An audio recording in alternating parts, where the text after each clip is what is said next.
What up, everybody? It's the Chakra Doctor. Put your money where your mouth is. June 11th, 2022, Houston, Texas. All-day healing event from 3 p.m. to 10 p.m. Private sessions, group sessions, positive food, positive music, positive people. The link is in the description of this video, and you can call the number in the flyer for more information.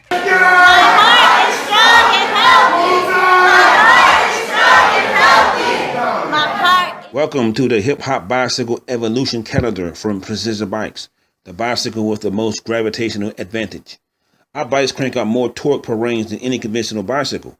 Our 2022 or 2023 calendars keep you informed about the latest published underground hip hop bicycle technology, which can be purchased through our website at www.hiphopbicycles.com. Trust me, it's going to be a lot of different twists and turns over the net. You know what I mean? Months, years, and, things like that. But let's talk about Katt Williams, man, because a lot of people, man, I've been in the barbershop conversations. I've been all over, and I keep getting this consensus. The consensus is, the people that I've heard, is that his new comedy special on Netflix was trash. Yeah.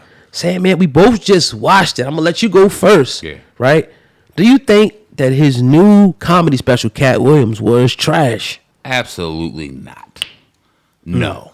Trash? Nah. I think that's a little overblown. Now, did people get the Katt Williams they expected to get? Did they get the Pimp Chronicles? Did they get the classic comedy specials that we're accustomed to seeing from Katt Williams? Maybe not. You know what I'm saying? Because we even thought, like, damn, this ain't hitting us the way we thought it would because we're so used to being on the floor crying when we hear Katt Williams. But it was a good show. It kept us engaged. It was funny. It was still classic Katt. I don't think that he deserves the criticism that he got.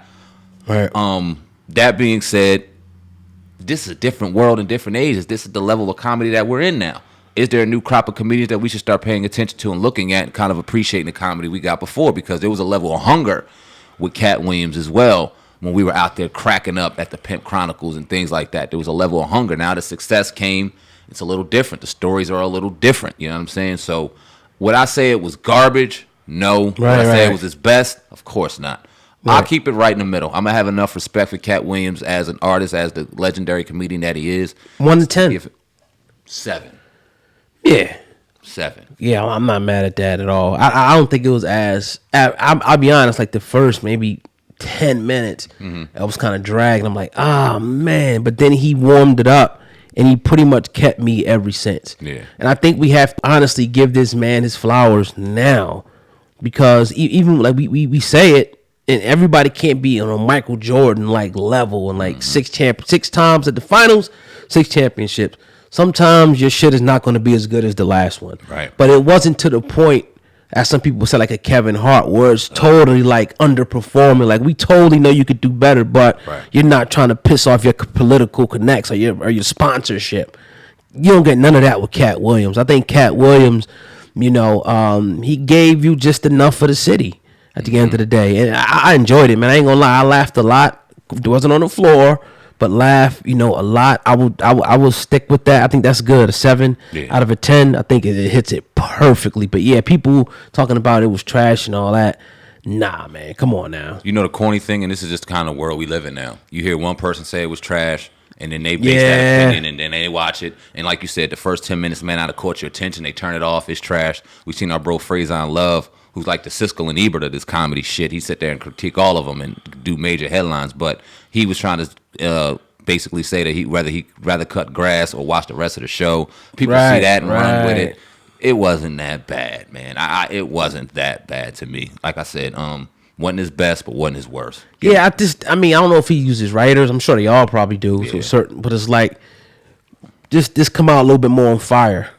And I'm not no comedian. I'm not trying to sit in that position, but as a fan, just come out a little bit more on fire. You know what I mean? Because it took them like a while to kind of get the wheels going. But once they started going, though, they were spinning. They were doing this thing. Yeah. And I think that, I don't know, like you said, to start out a little more on fire. Like there was I think my little bit of disappointment that I had in the show was there was so much that Katt could have covered.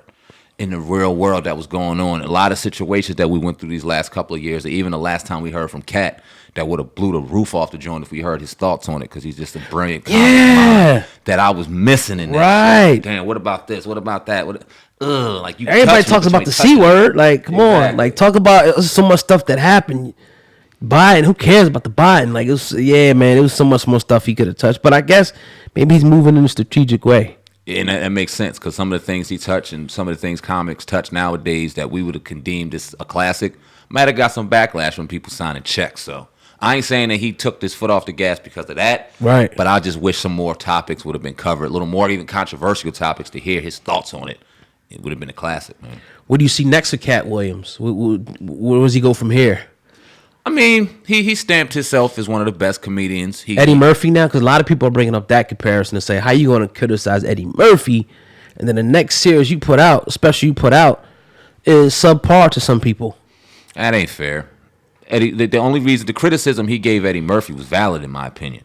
And it kind of goes even, and I don't know if we're going to talk about this, but kind of like the Biggie, Tupac, Jay-Z kind of conversation. Oh, yeah, we can talk about that shit. When you, like, if you haven't done it in a long time, you're talking about 20 years, it does not take away your place in greatness. It does not take away your legendary status. Right. But how can we sit here and go, Eddie Murphy's still number one, when you got 30 years of comic genius that's been put out, of consistent comic genius, and none of these people have taken the rank over Eddie Murphy yet? He hasn't done it in years. It's like keeping, and that's your flavor. But it's like today you saying Richard Pryor's the greatest comedian of all time. I don't want to hear nothing different. Well, damn, if you ain't heard Richard Pryor, how you going to sit there and say it if you never really dived into Richard Pryor shit? You just saying it because everybody else say it. Right. I think that Katt was valid in saying that, and I don't think it's fair for people to throw criticism on him because he felt as though Eddie Murphy hasn't done anything in a while. How can you call him number one when he ain't did anything in 30 years? I think that's